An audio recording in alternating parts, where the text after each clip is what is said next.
आउँदैन, भाषा जान्दैन, नेपालबाट भर्खर साले क्लास पढेका बच्चीहरू आज ट्रेनमा आइरहेका छन्। त्यो समस्या समाधान कसरी गर्ने? र यसका लागि अहिले पनि कोही मान्छे यहाँ मर्यो भने अहिले डिप्रेसनको रोगी भइरहेका छन्। यति कामको प्रेसर छ कि खर्च नै हाल्न पुगेको अवस्था छैन। 28 घण्टा काम गर्नुपर्ने, 28 घण्टा जो काम गरिन्छ त्यो कामले आफ्नो कोठाबाट तिर्न पुग्दैन, कलेजमा तिर्न पुग्दैन।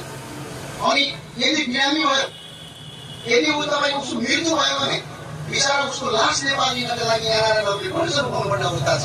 त्यही भएर उनीहरूको नेपाल जाने बित्तिकै शिक्षा मन्त्रीलाई अगाडि राखेर हरिगोजी जस्तो नमस्कार गरेर अगाडि राखेर के भन्छु, यहाँ सिकेको भन्दा अगाडि किन नगरी नेपालीहरू यहाँ ल्याउन पाइँदैन, त्यो हामी अगाडि किनभने त्यो एउटा अर्को वर्किङ भिसाको कुरा छ।